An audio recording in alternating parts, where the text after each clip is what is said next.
Bonjour Salomé, bienvenue Salut. à cette première interview de Fitness Mom. Donc aujourd'hui, le but, ça va être d'échanger avec toi sur l'accompagnement d'une femme enceinte en tant que kiné et voilà un peu partager ton expertise. Alors avant de commencer, est-ce que tu peux te présenter, s'il te plaît, ton parcours? Alors moi, je m'appelle Salomé Nobile, je suis diplômée de 2018.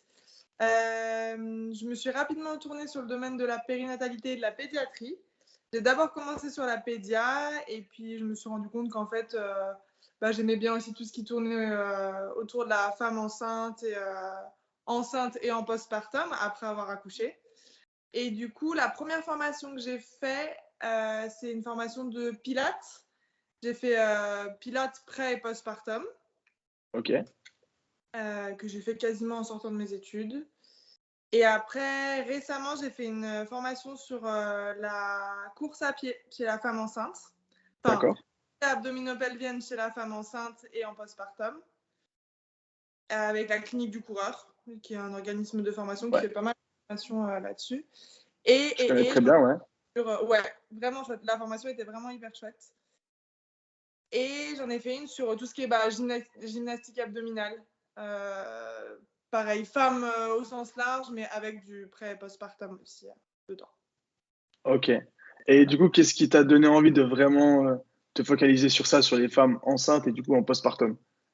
Premièrement, parce que en tant que sportive, alors je suis pas maman, mais je suis sportive et j'ai toujours trouvé que les femmes enceintes étaient très peu et très mal accompagnées. Je pense que tu es un peu d'accord avec moi là-dessus. Bien sûr, je te rejoins Donc c'est la totalement. première chose, ouais. Donc première chose, c'était ça et parce que pour moi, c'est pas parce que pour moi, être enceinte, c'est pas une maladie et c'est pas parce qu'on est enceinte qu'on doit arrêter tout sport, bien au contraire. Et aujourd'hui, les recommandations internationales sont plutôt sur le fait de continuer l'activité physique. Mais je trouvais que chez les femmes, bah, il y a quand même beaucoup de gens déjà en temps normal, enceintes ou pas, qui ont du mal à se mettre au sport, à continuer l'activité. Et du coup, dès que les mamans étaient enceintes, c'était compliqué. Donc, je trouvais ça hyper important d'amener un accompagnement là-dessus. Et puis, mine de rien, nous, en cabinet, on en a quand même beaucoup, mais plutôt pour des douleurs de dos, des choses comme ça, mais qui, au final, sont directement en lien avec le manque d'activité. Ok, ouais, bien sûr, bien sûr. Alors, est-ce que tu peux nous rappeler ton cabinet? Où est-ce qu'on peut te retrouver? Alors, moi, je travaille sur Bourgoin-Jallieu, donc en Isère, entre Lyon et Grenoble, on va dire. Moi, je suis dans un cabinet libéral où je fais du coup femme enceinte, bébé et pas mal de sportifs. D'accord, parfait. Donc, toutes les femmes enceintes qui sont dans le coin pourront venir te voir pour être accompagnées. Avec plaisir. Parfait. Tu nous as parlé que tu étais sportive. Est-ce que tu peux nous rappeler un petit peu qu'est-ce que tu as fait, ton parcours? Ouais, alors moi je fais du handball depuis que je suis toute petite, depuis que j'ai 4 ans et quelques, 4 ans et demi. J'ai fait un sport-études handball. Donc j'ai fait beaucoup, beaucoup de hand tout le temps. J'en fais toujours actuellement. Et voilà, puis actuellement, vu que je suis un peu plus âgée maintenant, j'ai quand même pas mal de copines de mon équipe qui sont enceintes ou qui ont eu des bébés. Donc ça m'a permis aussi de mettre pas mal d'accompagnement en place au sein des filles de l'équipe. Et donc c'est quand même bien chouette de pouvoir partager ça. Ok, top. Super. Super, super. Eh ben, nickel. Donc, on va rentrer tout de suite dans le vif du sujet. Je voulais savoir déjà quels étaient pour toi les trois points les plus importants à respecter quand on est enceinte, déjà, dans un premier temps, parce qu'on passe par là, et ensuite, du coup, en période de postpartum. Donc, quand on veut pratiquer, faire une activité physique, c'est quoi le plus important? Alors déjà, pour moi, il faut dissocier une maman qui n'a jamais fait de sport et qui veut s'y mettre pendant sa grossesse d'une maman qui a toujours été sportive et qui veut poursuivre pendant sa grossesse. Pour moi, le plus important pour la maman, c'est de s'écouter. De pas forcément écouter tous les pros de santé ou que ce soit coach ou quoi que ce soit, qui vont lui dire ouh là là, t'es enceinte, ouh là là, fais plus rien, on va faire de la natation. Parce que de un, tout le monde n'aime pas nager et que voilà, pour moi, si la maman le sent, alors certes, hein, qui dit grossesse dit qu'il y a plus de risques, mais encore une fois, c'est ce que je disais tout à l'heure, être enceinte, c'est pas une maladie. Et le bébé, il est là, certes, donc il y a des choses à adapter. Mais pour moi, vraiment, le point le plus important, c'est que la maman, elle s'écoute et que si elle le sent et qu'elle se sent bien pendant son exercice et qu'il n'y a pas de problème, dans ces cas-là, voilà, on peut aller là-dedans. Après, moi, je travaille beaucoup en lien avec des gynécos. pour avoir, mine de rien, un avis médical. Parce que nous, en tant que kiné, on est des paramédicaux, donc on est toujours soumis à prescription médicale. Donc c'est vrai que voilà, moi, quand j'ai un doute ou quoi que ce soit, je me réfère souvent au gynéco parce que c'est eux quand même qui gèrent tout ce qui est déroulé de la grossesse. Et ça m'est arrivé pas d'arrêter des prises en charge, mais de modifier mes prises en charge avec des mamans parce que la grossesse commence à être un peu plus compliquée, parce qu'il y avait un risque X ou Y, tous les risques que peuvent comporter la grossesse. Mais comme il y a des mamans qui, une semaine avant d'accoucher, faisaient encore 4-5 km en course à pied ou du crossfit ou plein de choses. Ok, ok. Et du coup, ce calcul de la charge de travail, tu le fais comment? Tu as des méthodes bien précises ou c'est plus au ressenti avec l'échange? Comment ça se passe? Ça va dépendre du trimestre de la grossesse, Ok, déjà. Ça va dépendre de la maman dans son ressenti, ce que tu disais, la fatigue de la maman. Euh, Enfin, c'est un peu cliché, mais premier trimestre, si un peu nauséeuse, un peu pas bien, tout ce qui va être vachement cardio, on va éviter, parce que si c'est pour la faire vomir à la fin de la séance, c'est quand même pas le but. effectivement. Euh, voilà, donc à adapter. Mais je le fais beaucoup, beaucoup au ressenti, franchement. Mais encore une fois, c'est variable. Il y a des mamans où, comme maman ou n'importe qui, où tu sais que tu vas pouvoir pousser un peu plus, et d'autres où tu sais qu'au contraire, elles vont vouloir se pousser à fond et que toi, tu es plutôt là pour calmer un peu le truc, parce que sinon, elles se mettraient dans des états. Ok, je vois tout à fait. Je pense que ça doit te parler. Exactement, exactement. C'est le cas effectivement de tout le monde, maman ou pas. Voilà, ça vraiment dépend du caractère, effectivement. Ok. Et du coup, est-ce qu'il y a vraiment une grosse différence pour toi entre la prise en charge pendant la période enceinte et en postpartum?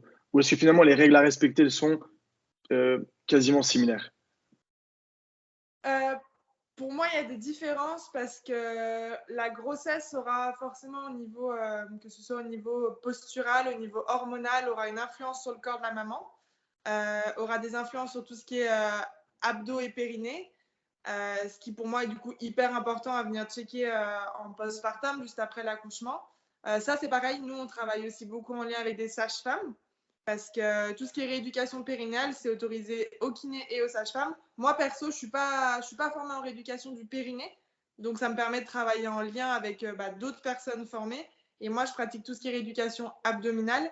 Mais c'est vrai que du coup, ça ne sera pas forcément la même prise en charge, même si tu as des bases d'exercices qui, globalement, peuvent être les mêmes, mais en faisant plus attention à la sangle abdominale en postpartum, mais c'est des choses aussi, le périnée pendant la grossesse, c'est important.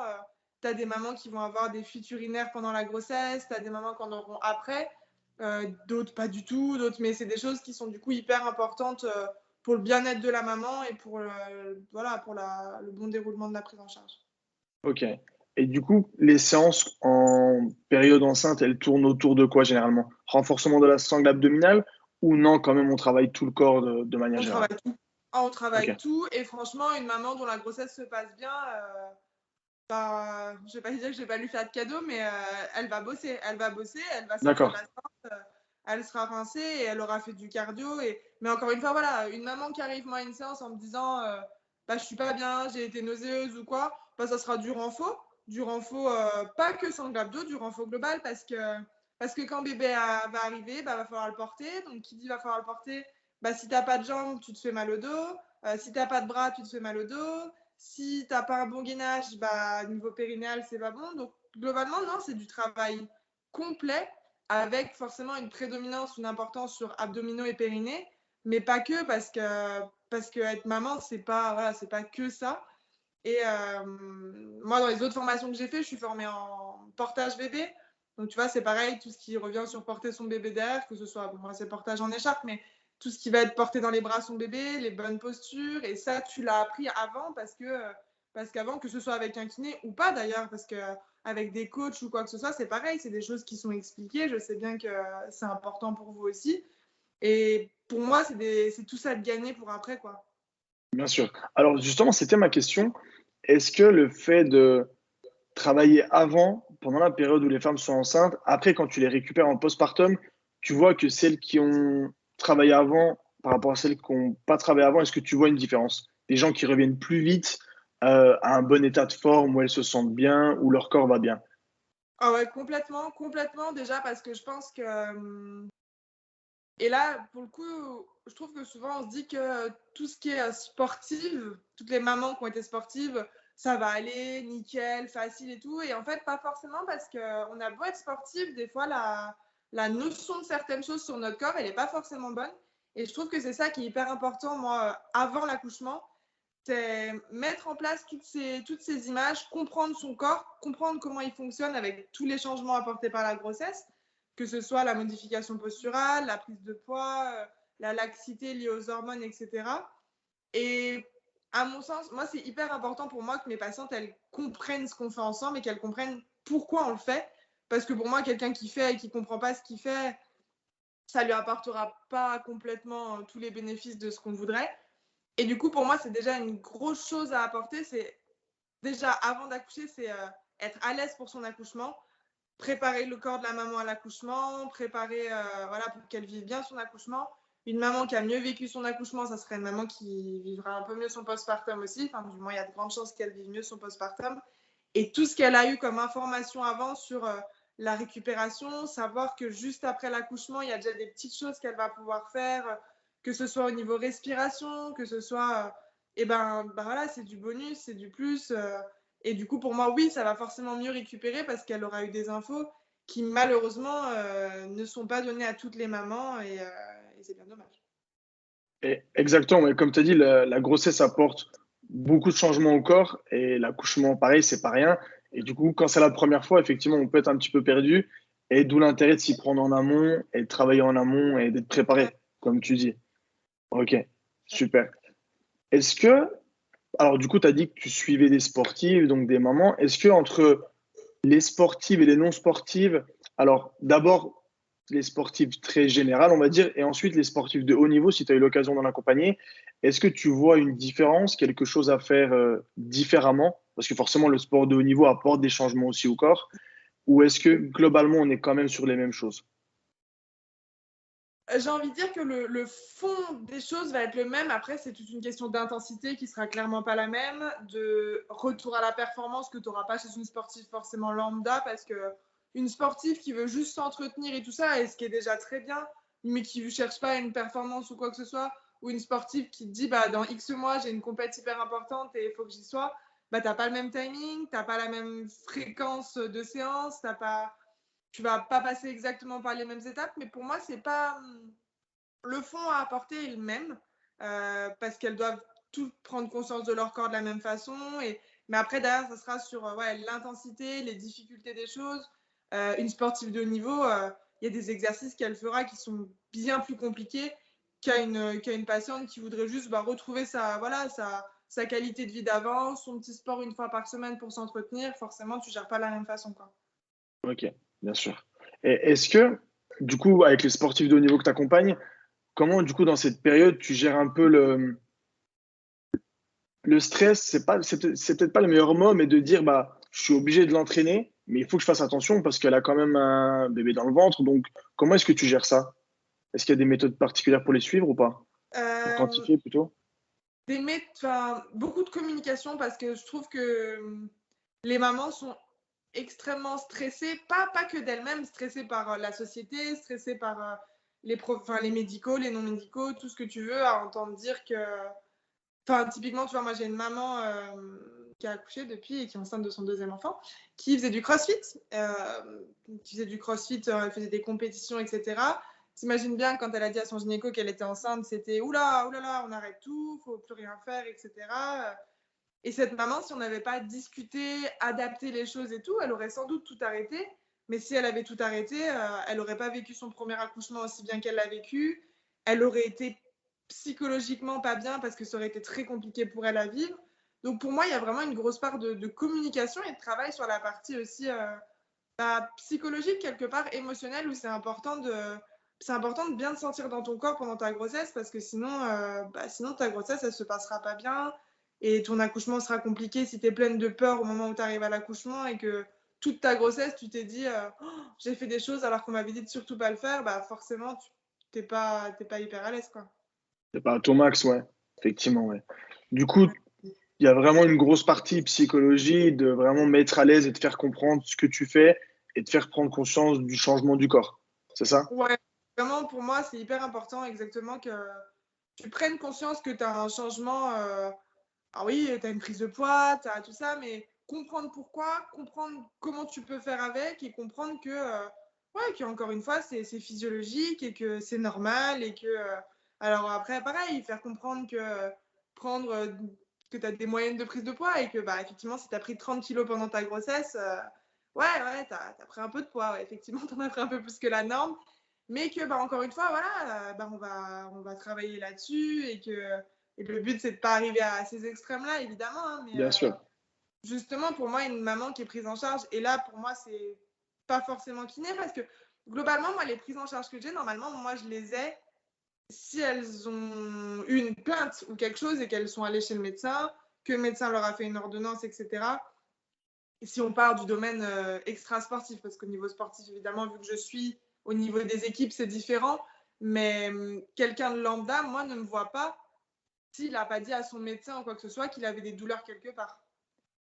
Alors que, bah, au niveau coach, au contraire, vous les avez alors qu'elles n'ont pas forcément de douleur. Et du coup, pour le coup, ce rôle de prévention et d'explication, chez vous, il est hyper important.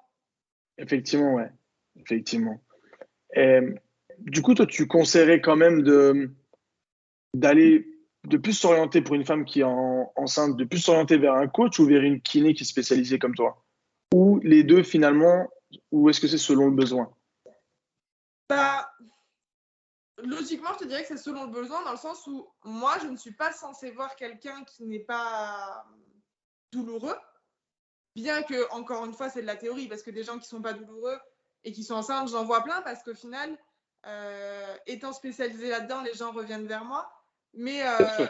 très clairement, moi, à côté de moi, j'ai un coach qui est spécialisé là-dedans et qui gère tout ça. Et bah, pour moi go. Après, moi, l'essentiel pour moi, c'est que ce soit le choix de la maman, mais surtout que ce soit quelqu'un avec qui elle est à l'aise. Mais par contre, que ce soit quelqu'un qui est formé, et là, que ce soit kiné ou que ce soit coach, un kiné ou un coach qui est absolument pas formé en prépartum ou postpartum, ça peut vite être délétère plus qu'autre chose. Et Ouais, ça, kiné ou coach, dangereux. n'importe quelle profession. Ouais, effectivement, c'est que le plus important, c'est peut-être effectivement d'avoir une personne qui a été formée spécialement. Parce que pour le rappel, il me semble que c'est pareil pour vous les kinés. Il y a la formation de base, comme pour nous les coachs.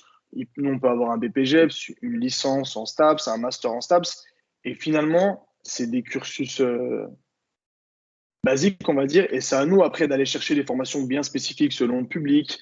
Et voilà. Donc effectivement, c'est peut-être plus d'aller vers quelqu'un qui a été spécialisé pour les femmes enceintes, qui sait comment les prendre en charge et Ouais. pour bien le faire. Effectivement, Bah, ouais. nous, en kiné, c'est pareil parce que nous, on a une formation de base où on va aborder Ouais. tout ce qui est. Moi, pendant ma formation, j'ai eu des cours de gynécologie, j'ai eu des cours de tout ce qui touche au périnée, à la femme enceinte, à la gymnastique abdominale. Donc, on en aborde quand même une bonne partie, mais pas suffisamment pour prendre en charge derrière correctement vraiment des mamans. Et du coup, après, voilà, nous, c'est à nous de nous diriger vers des formations. Nous, en kiné, en fait, on choisit les formations qu'on veut faire, on s'inscrit et ainsi de suite. Après, derrière, et bah, c'est là que je te disais que moi, j'avais fait certaines formations, notamment par exemple celle de la clinique du corps, là, sur la course à pied, la femme enceinte. Et tu vois, pourtant, je suis sportive, pourtant, je suis là-dedans. Moi, cette formation m'a vraiment encore plus amenée à me dire, ouais, en fait, go, quoi. Ne te fixe pas de limite. Enfin, de limite, si, forcément, il y a des choses limitantes, mais tu vois, pendant cette formation, une des formatrices qui était là, sachant que quand j'ai eu la formation, il y avait des gens qui venaient du Canada, qui venaient de partout en Europe, enfin, c'était vraiment international, qui disaient, bah voilà, moi, une semaine avant ma grossesse, vraiment, j'ai fait 10 bornes, voilà, c'était nickel, il n'y avait pas de soucis, j'allais bien. Alors, je courais, évidemment, enfin, je courais sur route et pas en trail pour limiter les risques de chute, ce qui paraît, voilà.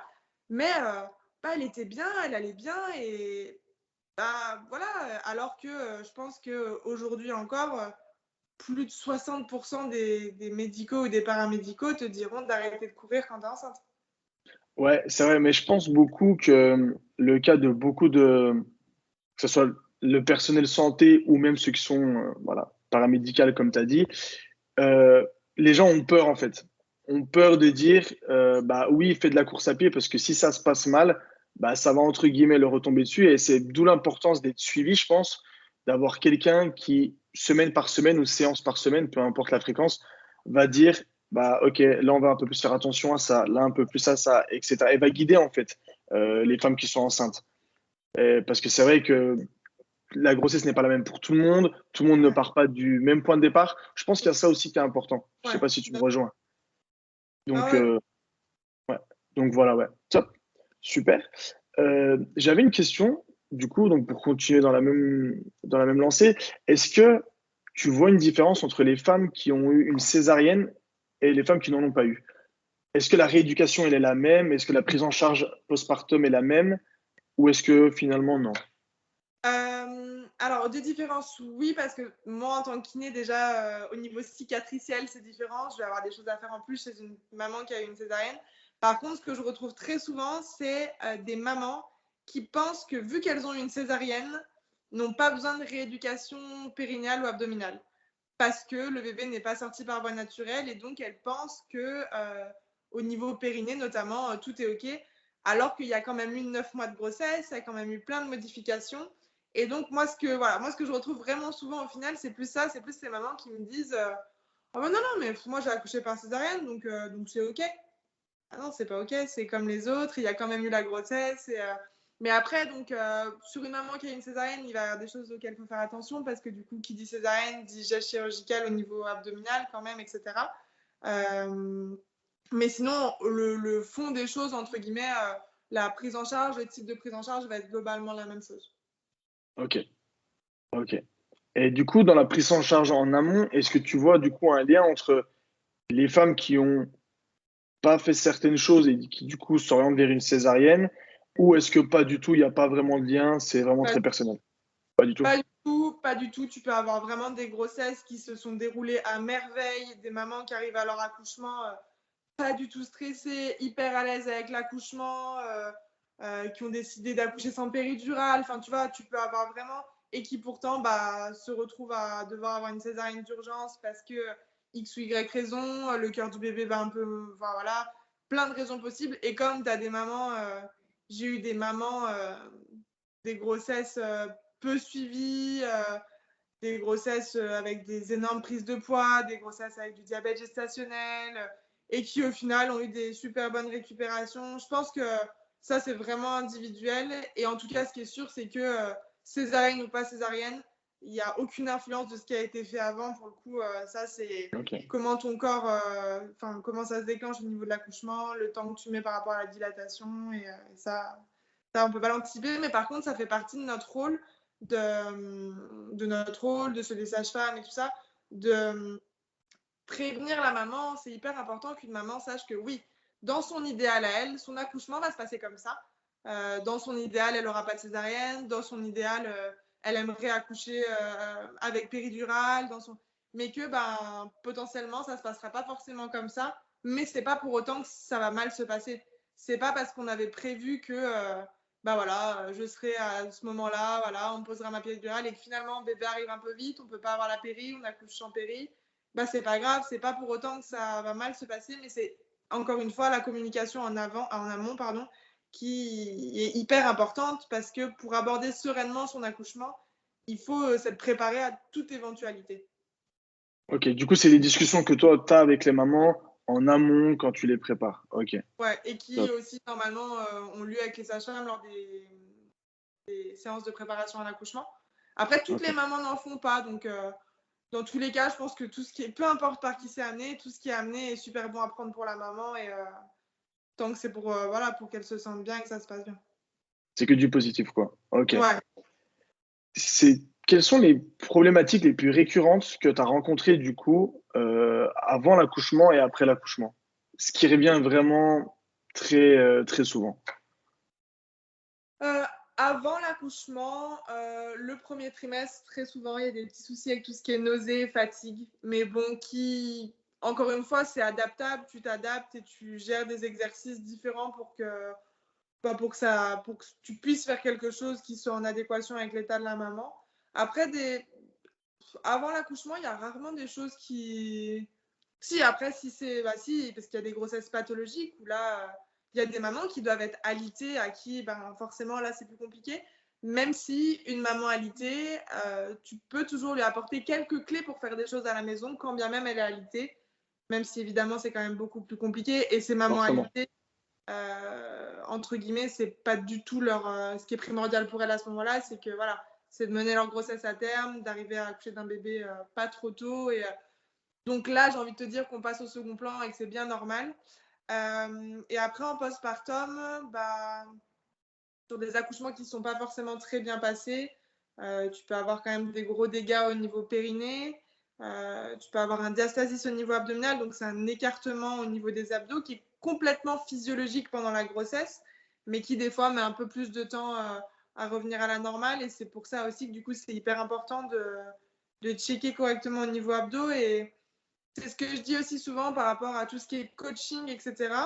Euh, Par exemple, aller voir un kiné qui est spécialisé en rééducation abdominale, qui fait un check, tout va bien, les abdos, c'est OK, et ben on donne le feu vert et après, c'est d'accord pour aller le faire avec un coach ou quoi. Et pour le coup, j'ai envie de dire, même si le coach n'était pas forcément formé hyper bien, si avant, enfin hyper bien en postpartum, s'il y a eu un checking avant de quelqu'un qui l'est, pour partir après sur de la partie plus réathlétisation, etc., où là, c'est votre domaine, bah, au moins, c'est un travail voilà, à plusieurs, c'est un travail pluri et c'est très bien. Et comme ça, la maman, elle est en confiance et ce qui devait être checké a été checké et voilà.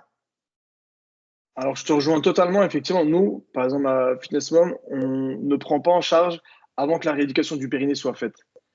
On attend vraiment que la rééducation du périnée soit faite, que les kinés, que tout le monde donne son feu vert. Et après, on prend en charge, en fait. Parce qu'effectivement, d'abord, il y a pas mal de choses à checker Mhm. pour ensuite commencer à faire, comme tu as dit, le travail de réathlétisation et de commencer à rentrer dans la performance, voilà, reprise musculaire, etc. Et effectivement, il y a des choses à faire en amont. C'est vraiment très important, sinon ça peut être très Ouais, compliqué derrière. Et du coup, donc, au premier trimestre, pour les mamans, les futures mamans qui pratiquent du sport, qui ont des nausées, c'est quoi les conseils que tu peux leur donner? Celles qui pratiquent à la maison toutes seules, de moins forcer sur le cardio peut-être? ouais, au niveau cardio, dans un premier temps, souvent quand tu es nauséeuse, c'est quand même le truc qui va te mettre dans le mal. Donc c'est vrai que généralement, tout ce qui est cardio, on évite. Après, c'est des conseils autres, mais c'est des conseils plutôt alimentaires. Fractionner un peu tes repas. Après, faut pas se leurrer, hein, une maman qui a beaucoup de nausées dans un premier trimestre, elle va souvent être médiquée, hein, il y a des médicaments pour ça, puisque c'est quand même important qu'elle perde aussi pas trop de poids par rapport au bon déroulé de sa grossesse. Mais moi, c'est surtout ouais, limiter plus le cardio. Par contre, après, le renfort, et même le renfort lesté, hein, avec du poids, sans aucun problème, tant que ça la met pas mal et qu'elle ne se sent pas bien. Moi, le seul conseil, vraiment le conseil pour moi le plus important, c'est de bouger, c'est d'avoir une activité régulière, euh, adaptée à ce qu'on aime, à ce qu'on faisait avant. Si on peut poursuivre ce qu'on faisait avant parce qu'on aime, bah, tant mieux. Bah, après, par exemple, moi, je vois au niveau handball, par exemple, niveau sport co, c'est vrai que tout ce qui va être sport co avec des contacts, c'est quand même assez vite limité, même si ça a été grandement remis en question par beaucoup de personnes, hein, notamment au JO, là, parce qu'il y a une basketteuse qui a fait les JO en étant enceinte, ça a fait beaucoup parler. Mais c'est vrai que voilà, tout ce qui est sport de contact, sport de combat, quand tu viens d'être enceinte, t'évites, c'est quand même voilà. Forcément. C'est par prudence entre guillemets, mais voilà. Mais par contre, bah, tous les autres sports qui ont été commencés, s'ils peuvent être poursuivis, et je donne encore l'exemple du CrossFit parce que c'est quand même quelque chose qui est très à la mode et qui est très décrié par rapport à tout ça. Mais ben voilà, CrossFit, c'est pas forcément. Il y a CrossFit et CrossFit, quoi. Il y a des intensités différentes. Et si par CrossFit, on entend porter des poids, faire du deadlift avec des poids ou n'importe quoi, c'est pas parce qu'on est enceinte qu'on peut pas le faire, quoi. Ok. C'est quoi les exercices pendant la période de grossesse que toi tu recommandes, qui reviennent souvent, qui sont vraiment accessibles à tout le monde, on va dire? Moi, je vais faire pas mal d'exos accessibles à tout le monde, tout ce qui va être poids de corps déjà à la maison pour pouvoir faire des choses. Mais après, c'est des exercices relativement simples, tout ce qui va être de la gamme des squats, des fentes, beaucoup d'exercices avec les Swiss balls, les gros ballons, parce que ça, pour le coup, en fin de grossesse, je m'en sers aussi beaucoup par rapport au travail du bassin pour amorcer la descente du bébé, et que c'est quand même très souvent quelque chose qui est présent aussi à la maternité au moment d'accoucher. Donc, je trouve que c'est important de l'avoir montré à la maman avant. Et bah, tu vois, moi, j'ai une maman qui m'a envoyé un SMS ce matin. J'ai une maman qui a accouché ce matin. C'était son terme aujourd'hui et qui a accouché. Elle Félicitations. était ravie, ouais, elle était ravie d'avoir vu 2-3 petits exercices avec le ballon, parce qu'une fois à la maternité, elle avait un ballon, mais si on lui avait pas dit quoi en faire, ça l'aurait Bien pas sûr. fait. Donc voilà. Ouais. Et par exemple, sur le Swiss Ball, si tu devais donner deux exercices top pour les mamans, les futures mamans. Euh, 2 exercices, tu peux en cours de grossesse, tu peux venir déjà travailler, tu sais, allongé sur le dos, le ballon dans le dos, relever de bassin tranquillement, avec ou sans poids si tu as du poids, pour venir travailler ton gainage, ta posture, tes fessiers qui vont te servir derrière, ce qu'on disait, hein, mine de rien, porter un bébé, se baisser, prendre ton bébé au sol. Quand il commence à faire 6-7 kilos, c'est important d'avoir un peu musclé tout ça. Après, il va y avoir des exercices de travail de posture en assis sur le ballon, où là, au contraire, tu travailles ta posture, ta respiration, puis après tout ce qui est fin de grossesse, plutôt des travails de mobilité. En fin de grossesse, moi je fais quand même beaucoup de mobilité. C'est pas pour autant que je fais plus de renforcement, mais j'intègre vachement de mobilité pour commencer à mobiliser le bassin, parce que c'est ce qui va permettre d'aider aussi à l'accouchement après. Ok. C'est quoi la qualité euh, qu'on perd le plus dans cette période, en fait, qu'une femme perd le plus pendant sa grossesse? L'explosivité, la force, la mobilité, c'est quoi qu'elle perd le plus que toi, t'as remarqué? L'explosivité, t'en perds quand même assez rapidement. Mais c'est aussi vraiment lié, je trouve que la prise de poids fait que ton centre de gravité est complètement perturbé. Donc souvent, tu sens vraiment Forcément. que c'est des mamans tu sais, même les sportives qui peuvent toujours faire leur sport, qui sont complètement perturbées dans leur schéma corporel, parce que forcément, tu as un ventre qui n'était Le pas... corps n'est plus le même, Ouais, forcément. t'as 10 Et ça va kilos, très, très vite, ouais. donc c'est vraiment par rapport à ça. Après, la mobilité, globalement, si tu l'entretiens, c'est comme tout, elle est bien maintenue. La force, si tu l'entretiens, elle est bien maintenue aussi. Après, l'explosivité est moins maintenue aussi parce qu'elle est moins travaillée aussi enceinte, je pense. Et que l'explosivité, à part avec des sportifs de haut niveau, tu vas quand même moins la travailler. Ok. Ok. Et du coup, pendant la période de grossesse, les exercices de saut, par exemple, squat jump, c'est quelque chose que tu fais quand même, que tu recommandes un petit peu jusqu'à une certaine période? Jusqu'à une certaine période, et encore une fois, selon l'état de la maman. Tu vois, je suis la première à te dire que tu peux courir enceinte, donc je vais pas te dire Exactement. que tu peux pas faire de squat jump, on est bien d'accord. Par contre, une maman, c'est là où je te dis que tu travailles quand même pas mal avec gynéco aussi, parce qu'un bébé qui va être bas, un bébé qui commence déjà à appuyer un peu sur le col, la maman, je vais éviter de la faire sauter, surtout si elle n'a pas encore passé les 37 semaines de grossesse, et où, voilà, on va éviter de faire un accouchement prématuré. Mais encore une fois, moi, le gynéco me donne le feu vert et la grossesse se passe bien. Je te dis, elle court, elle peut sauter, elle peut. Enfin, ouais, moi, j'ai fait des trucs sur des steps, je vais faire. Après, on travaille sur une machine. Elles peuvent faire du rameur, elles peuvent faire du tapis, elles peuvent faire de l'elliptique. Enfin, pour moi, vraiment, une grossesse qui se passe bien, il n'y a pas tant de contre-indications que ça au final. Et en tout cas, moi, je ne ferai pas partie de ceux qui vont dire non, non, tu sautes pas, tu vas nager, un point, c'est tout. Parce que non, en fait, si la grossesse se passe bien, mais c'est aussi pour ça que moi, quelque part, je me protège avec un avis médical. Et c'est aussi pour ça que je travaille en lien avec des gynécos. Et c'est pas toujours simple parce que tout le monde n'est pas de cet avis-là. Hein. Tu en as beaucoup qui, au Ouais. contraire, malgré les recommandations, puisque les recommandations de l'OMS, je sais plus exactement combien de minutes c'est par jour, mais je sais plus, je crois que c'est plus d'une heure d'activité physique par jour. Mais après, dans l'activité physique, tu as plein de choses qui rentrent, mais les recommandations, c'est quand même ça au niveau international. Mais c'est pour ça, moi, un squat jump, ouais, moi, si la grossesse, ça va et que. Oula, oui, sans aucun problème. Et puis, tu peux lui faire faire avec un poids, tu peux lui faire faire sans Ok. problème.